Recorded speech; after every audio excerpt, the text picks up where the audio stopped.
I have a friend who said, Jane, for me to relax and rest, I have to make it a task on my to-do list, so I feel like I'm getting things done.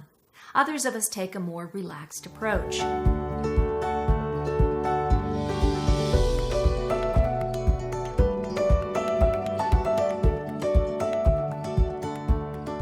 One of the things that I notice about myself and most of the people that I interact with is that we all realize we need to take better care of ourselves. We're feeling stressed, overwhelmed, and we struggle to calm down and focus.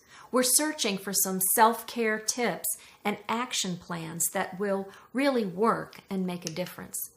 But our lives are different. There's different stressors and different fixes. And the way that we approach our self-care is different. I have a friend who said, Jane, for me to relax and rest, I have to make it a task on my to-do list, so I feel like I'm getting things done. Others of us take a more relaxed approach. We might have a mani-pedi, go on vacation, practice deep breathing, write out gratitude and affirmation lists. We're all trying to find ways to take better care of ourselves. And that sounds nice, but what exactly is self-care? I define it as making conscious, deliberate choices to look after your well-being. And that includes good mental health, good life satisfaction, a sense of purpose, and the ability to manage your thoughts and emotions. What's important about that is self-care is active. It's making choices to prioritize where we place value and how we decide to use our time. It's also about managing ourselves. We take responsibility for ourselves. No one can give us self-care. Now, rewards are nice. A good dinner, a massage, buying a new dress. But let's face it, a new dress won't always fit. We'll be looking for the next massage and the next dinner. What makes deeper, lasting difference is what we're looking for. And that's what I want to talk about today. And that's how do I change my mindset? A mindset is a set of beliefs that shape how you see and make sense of the world and yourself. Our mindsets influence how we think and feel and how we behave in any given situation. I might have a mindset where I see myself as smart or not smart. You might have a mindset that you see yourself as powerful, or your mindset is that you're weak and a victim of circumstance and other people. Our mindsets about ourselves impact our willingness and ability to step up to challenge, how we interpret our mistakes and move on from failures. The mindsets we hold about ourselves are the filters of how we see ourselves and what we believe is possible. We also have mindsets about how we see other people or the world and their impact and control over us. You might have a mindset that people can be trusted. They're generally helpful. Or, as some people, the mindset is people are out to get you and it's every person for themselves. What are some of your mindsets about everyone in the world? How we see other people and the way we see the world impacts the risks we'll take, all of our relationships, and our overall sense of peace and security. What I've discovered is one of the important changes that I can make in self-care is to move beyond how I see things now, to grow into a new mindset. And over the next several videos, I'll be explaining some different mindsets that you can try out. The mindset we're going to cover today is the mindset of expectations. Bruce Lee said, "I'm not in this world to live up to your expectations, and you're not in this world to live up to mine." Expectations are things that we imagine or predict, assume, or expect to have happen. Our expectations can be high or low, reasonable or unreasonable, good or bad. We have expectations of ourselves, what we think we can achieve, who we are, what we know, how we should look. It's good to have expectations, dreams, and goals for ourselves. But I want to ask you, are your expectations about yourself bringing you a sense of energy and hope? Do they cause you to feel excitement, optimism? Or are your expectations about yourself overwhelming you? Do you feel a sense of anxiety, frustration? An expectation to be on top and stay on top of things, to be perfect, is a dizzying lifestyle and one that's fraught with disappointment and stress. We also have expectations of other people that can be good or bad, high or low.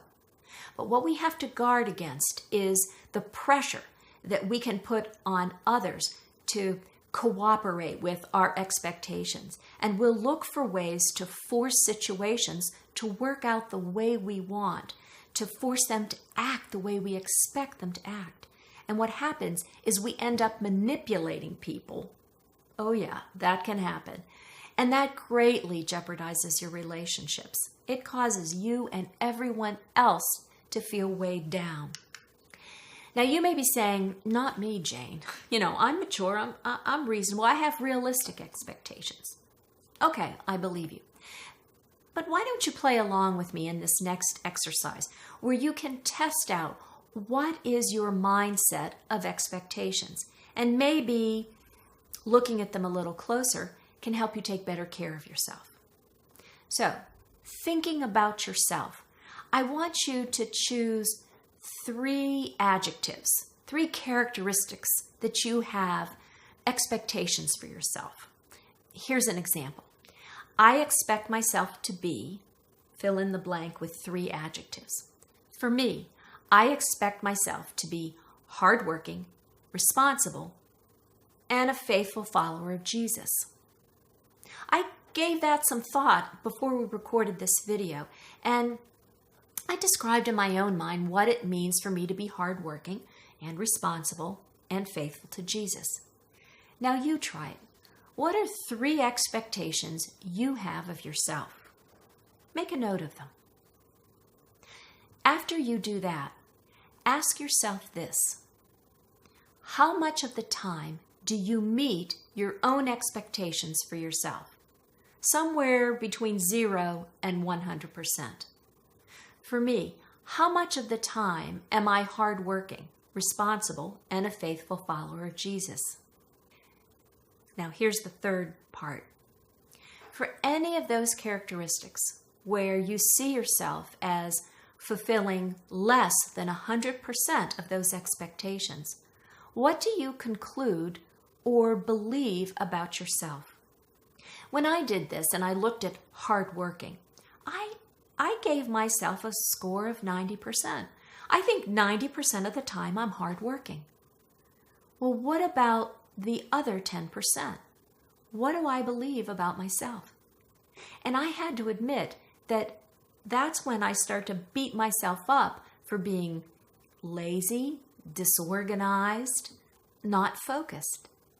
When I see myself in a negative way because I'm not 100% of who I expect to be, it creates an internal pressure and stress that makes it pretty difficult on most days. Now, we also have expectations of other people. So let's do this exercise in another way. Choose someone from work or your personal life that you interact with. When you've got someone in mind, answer this question: I expect this person to be, and write down 3 adjectives that you expect of them. I was thinking about a friend of mine, and I came up with 2 characteristics. I expect her to be available, and I expect her to make me a priority.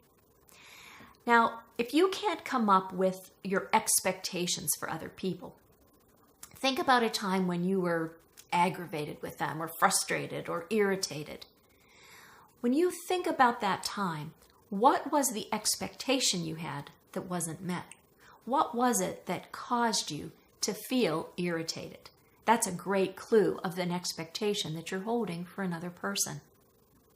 Now, it's a good idea to clarify, what do you mean by those expectations? What does it mean to me for my friend to be available? Like returning my texts and calling me back and making me a priority. For me, it means being willing to move things around on her schedule so that we can get together. Now, the next step is asking yourself, how much does this other person meet your expectations? Somewhere between 0 and 100%. That's an interesting question. When I think about that for my friend, I would say my friend meets my expectations 90% of the time. But what about the 10% when she isn't meeting my expectations? What am I concluding or believing about her? She's thoughtless. She's disorganized. She really doesn't care about me as much as I care about her. It can go in lots of different directions.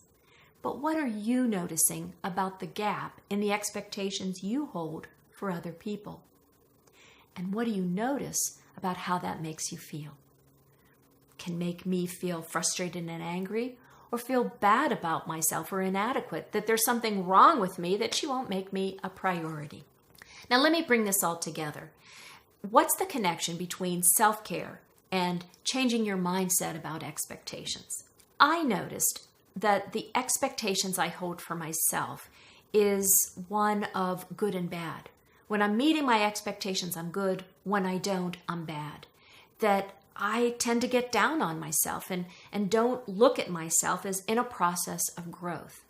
And I beat myself up for being human. And that doesn't feel good. I also notice that when I see a gap between my expectations of another person and reality, is that I feel frustrated. Or again, I beat myself up because there must be something wrong with me if they're not meeting my expectations. In all of those cases, I feel a tension and a stress that drags me down when I look at the gap in expectations and also on the amount of pressure that I put on myself and other people. What about you? Now, how could you change your expectations in a way that would ease the tension? In other words, how can you take better care of yourself?